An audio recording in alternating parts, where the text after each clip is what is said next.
नमस्कार, उत्तराखंड न्यूज में आपका बहुत बहुत स्वागत है। चलिए देखते हैं उत्तराखंड की 15 फटाफट बड़ी खबरों को। इससे पहले आप न्यूज को कहां से देख रहे हैं, कमेंट में बताना बिल्कुल न भूलें। बैंक कर्मचारियों के वेतन में होगी सालाना 17% की वृद्धि।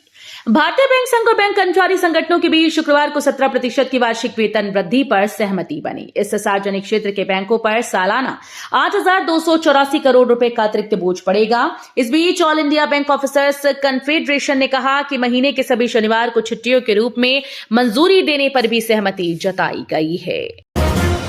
ऊर्जा निगम ने दे दिया अल्टीमेटम, बकाया बिजली बिल जमा करो नहीं तो कटेगा कनेक्शन। यूपीसीएल ऊर्जा निगम के नैनीताल उपखंड अंतर्गत मार्च में बिजली के बिलों का करीब 12 करोड़ बकाया वसूलने का लक्ष्य है। नगर पालिका ने 10 लाख जमा कर दिए थे, इसलिए स्ट्रीट लाइट का कनेक्शन जोड़ दिया। अब यदि 15 मार्च तक पालिका ने फिर से रकम जमा नहीं की तो शहर में स्ट्रीट लाइट का कनेक्शन काट दिया जाएगा। विनिर्माण ऊर्जा क्षेत्र में धरातल पर उतरा सबसे अधिक निवेश, सीएम ने दिए अफसरों को निर्देश। वैश्विक निवेशक सम्मेलन में जिन निवेश प्रस्ताव पर प्रदेश सरकार ने समझौता ज्ञापन किया था, उनमें अब तक विनिर्माण और ऊर्जा क्षेत्र में सबसे अधिक निवेश एमओयू को धरातल पर उतरा गया। विनिर्माण क्षेत्र में 30,896 करोड़ और ऊर्जा क्षेत्र में 27,734 करोड़ रुपए के निवेश की ग्राउंडिंग हो चुकी है।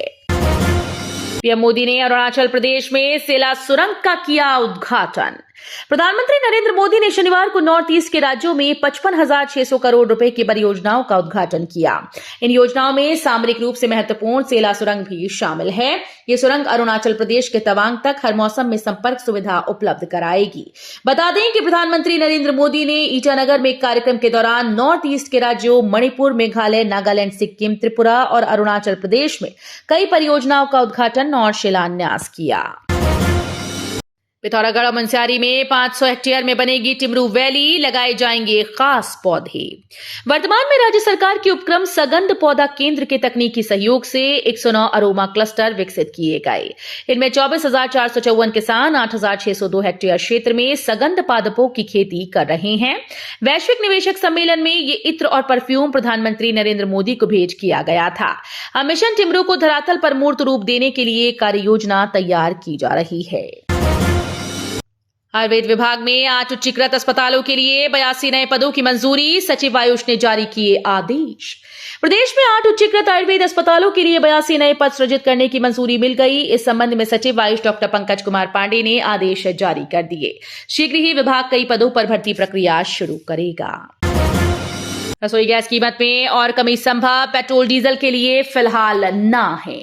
एलपीजी के दाम में कटौती के बाद जनता पेट्रोल और डीजल की कीमतों के मोर्चे पर राहत की उम्मीद कर रही है। इस पर पेट्रोलियम और प्राकृतिक गैस मंत्री हरदीप सिंह पुरी का कहना है कि अगर अंतर्राष्ट्रीय हालात ठीक रहे, कच्चे तेल की कीमतें स्थिर रहे तो आने वाले समय में पेट्रोल और डीजल की कीमतों में कमी की जा सकती है। असम की चाय दुनिया भर में है प्रसिद्ध। पीएम मोदी ने हरे भरे टी गार्डन का लुत्फ उठाया।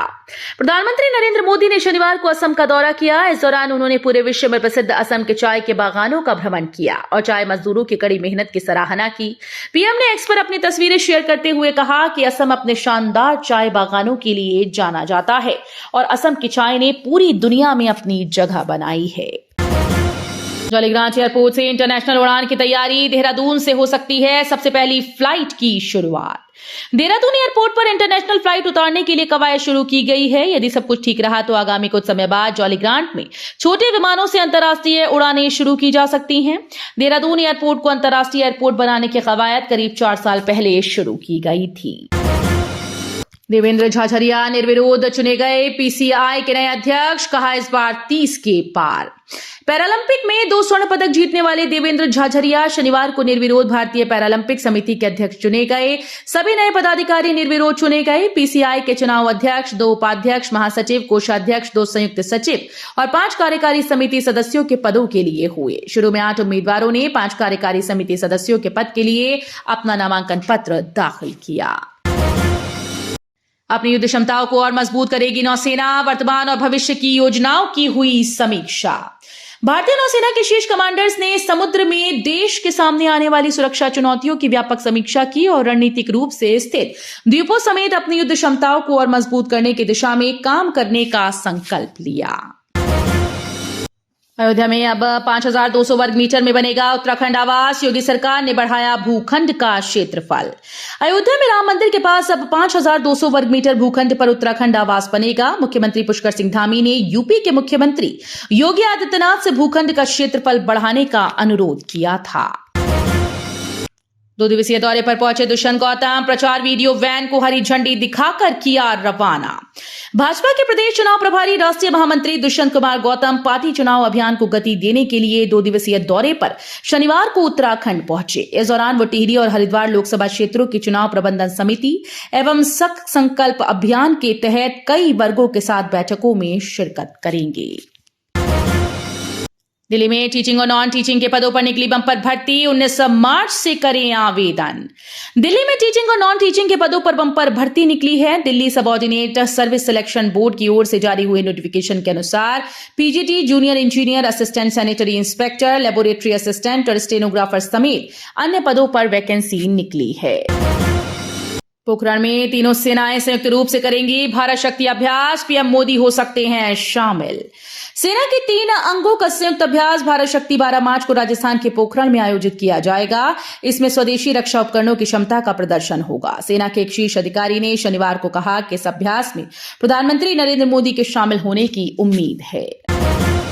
तो ये थी उत्तराखंड की 15 बड़ी खबरें। रोजाना ऐसे ही सबसे पहले अपडेट पाने के लिए चैनल को सब्सक्राइब करना बिल्कुल ना भूलें। साथ ही वीडियो को लाइक भी कर दें। धन्यवाद।